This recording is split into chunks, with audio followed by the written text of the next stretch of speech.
Good morning and welcome to Carl's Cave. This is a special edition, and it's special because I just wanted it to come straight off the hip. Most of my broadcasts usually do, but this is what I wanted to say.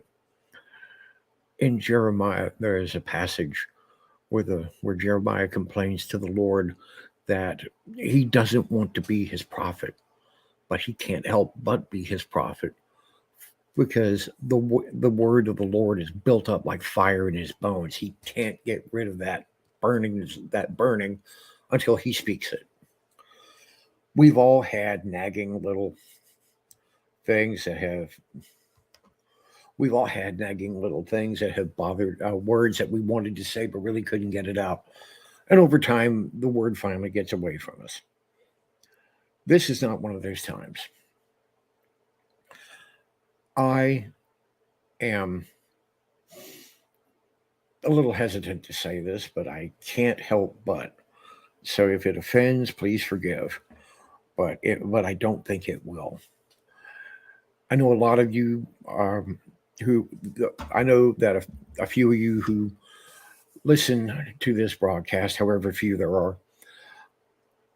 are familiar with the character and the character of and the personage of Rush Limbaugh. God rest his soul.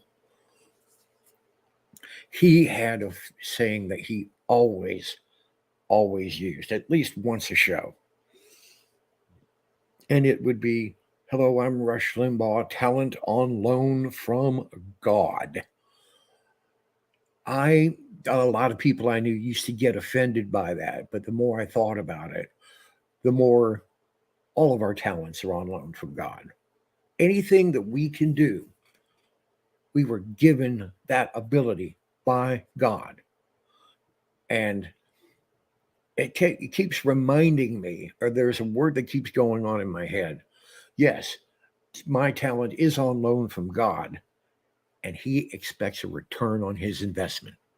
This is probably not a new word or a new thought, but it's something that's been working on me. I'm always reminded of the talent of the parables. There are two different tellings of the story. One I believe is in Matthew, the other one I believe is in Luke. I'm not sure about the addresses, but the long and the short of it is that there were these three stewards. One was given the largest amount. One was given the smallest amount, or a medium amount, and then one was given one talent. The first two, they doubled their master's money. But then the third knew that he was afraid to invest what he was given into to advance the master's cause, to help him make more money. And he he said that, well, you know I was expecting a return on my investment. You knew that. You knew that I am a hard man. I take what I want when I want and how I want it. It's kind of the way he spoke to this servant was kind of like he was a don and a mob don. I gave you the money. Expect you to do something with the money, not just give it back to me, not just hold on to it and give it back to me. I expected you.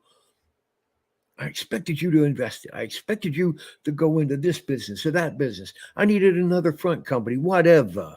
But you didn't do nothing. So I'm making you. My boys over here are going to talk to you, and you're not going to like the conversation. I want you guys. I want you to take that what I did give him and give it to the guy who I gave the most to, so he can invest it. He knows what he's doing. This guy, he did okay. This guy did great.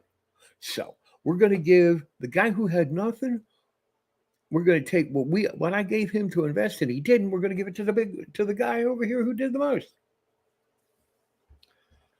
That's what I'm doing here. I am doing what little I can do to help spread the word that Catholicism is the surest way, the faithful practice of Catholicism is the surest way to get to heaven. No other Protestant group can claim the entirety of the truth, but we can, and more importantly, we can back it up.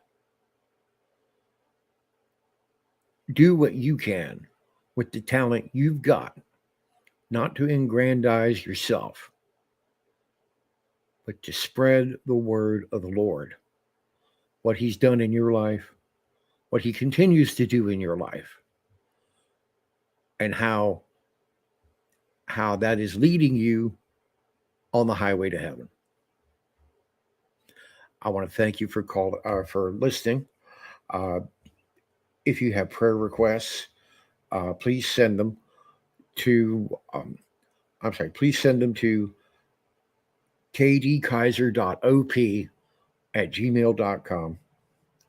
Or if you want, you can always tune in. I don't have a consistent broadcast, but just keep your ear open on Facebook, Twitter, or correction, Facebook, YouTube, and Twitch.